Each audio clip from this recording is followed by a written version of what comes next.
I must say I feel a little bit more than inadequate following what these two ladies said.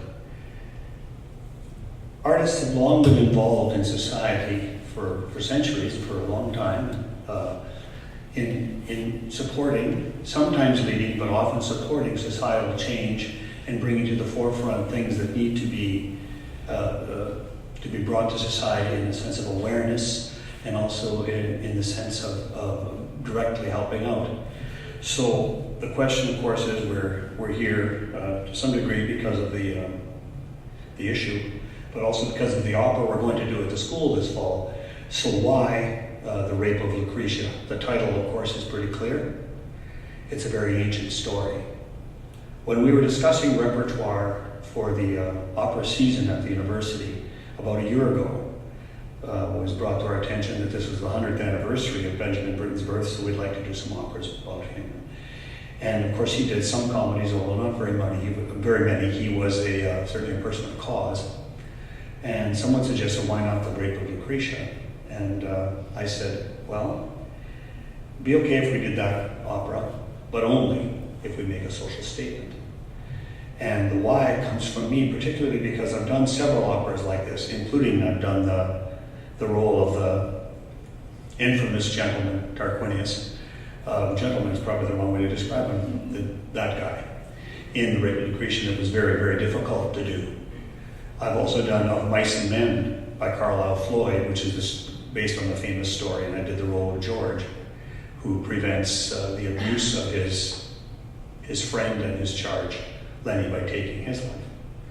And the role of Wozzeck in Alban Berg's opera Wozzeck, where there's severe mental abuse of the title character until he commits suicide at the end himself. And then there's this opera, The Rape of Lucretia, which deals with violence and abuse of women. And as a man, it's, I'm going to talk to my wife about it a lot, probably more than she even want to hear anymore about this particular piece. It makes me somewhat ashamed as a man to hear not somewhat, a lot ashamed actually, to hear what the statistics that Barb mentioned. It's really a question of our society not being aware enough of these issues. So if something like The Rape of Lucretia can bring some awareness to this, it's very important. And we should be going there. My own experience with the opera was when I was only about 3 or 4, maybe 5 years older than the young men who are doing it today. And when I first did it, I got there, oh great, I get to do this opera, it's by Benjamin Britten, it's going to be hard. And then I read the script and I went, I want to do that.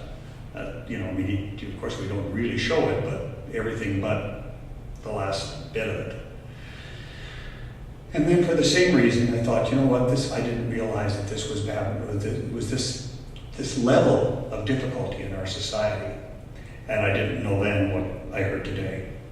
I knew it was there, and my daughter-in-law volunteers at the Women's Community House, so I heard a few sort of general stories about issues that she's told us at the dinner table about the difficulties that women face. And it's very far from any of my experience, my personal experience, but it wasn't that far from my wife's. And as a result, when we did our CD launch on Saturday, we made that a point.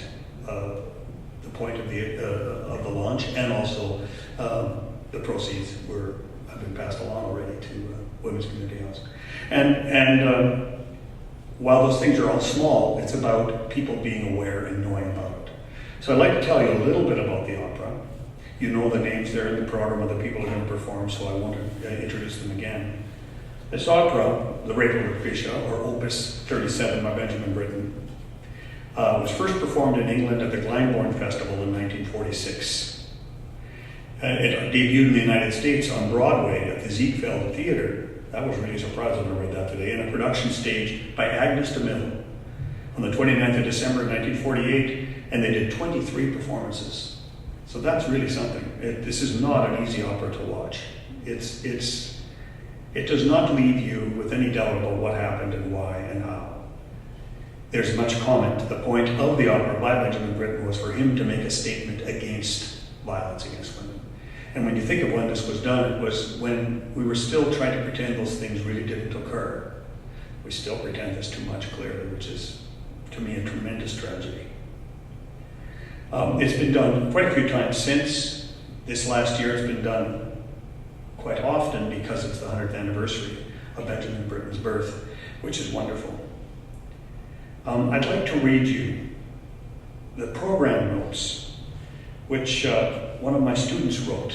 And I read them today, and I was preparing to say something tonight about the opera, and suddenly I realized that, wow, I've really been after my students about this, saying how important this is, and talking to the young ladies who are playing the role of Lucretia.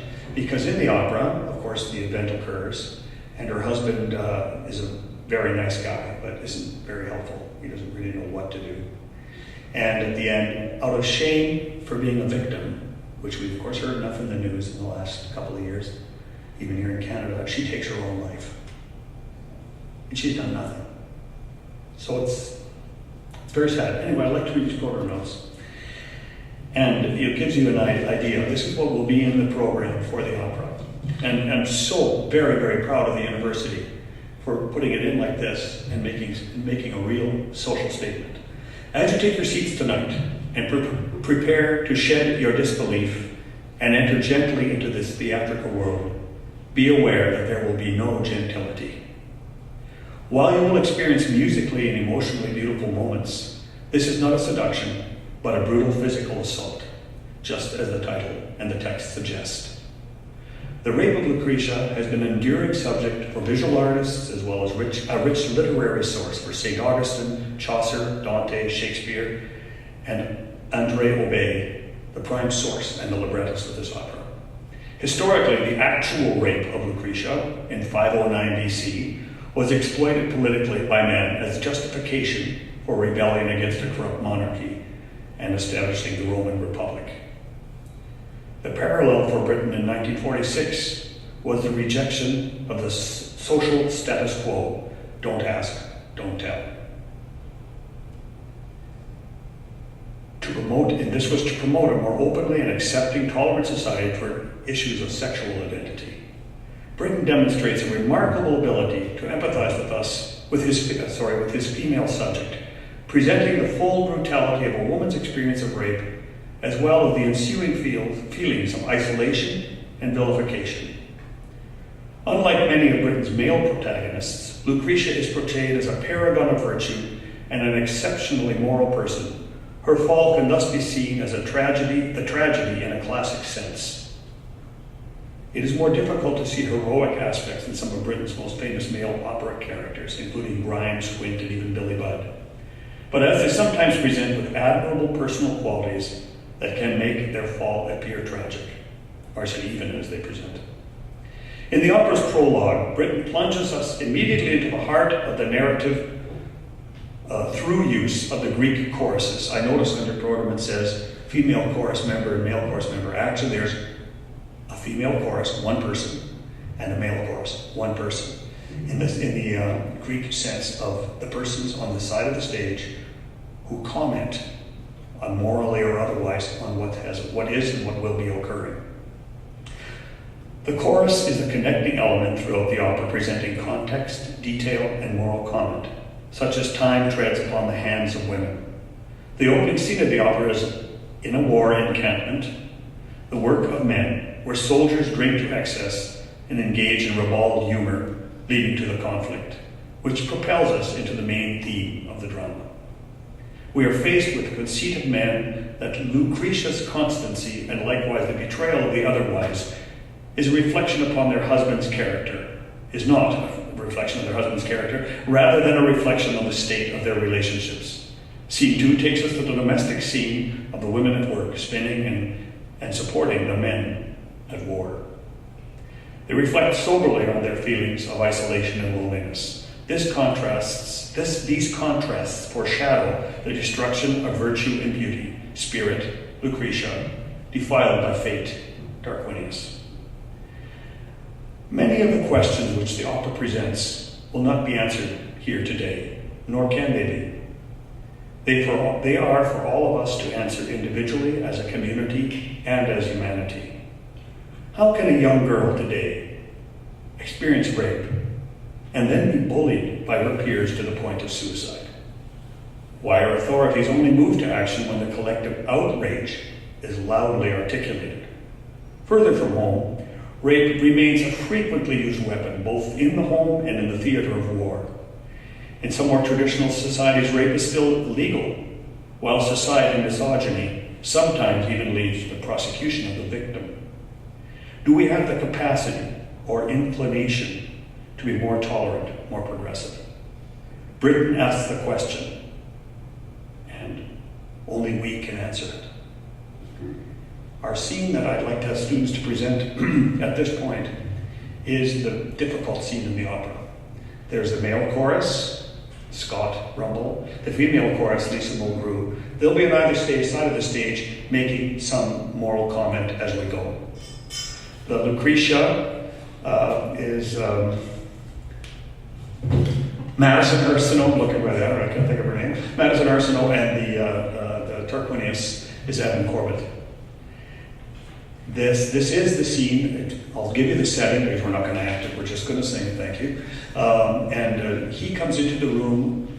Her husband is away at war. He comes into the room where she is sleeping. He is asked for lodging for the night at their place, but he knows what he has in mind when he gets there. And he watches her sleep, and then he wakes her up. And the rest of it should be self-explanatory by their wonderful diction in English. Please.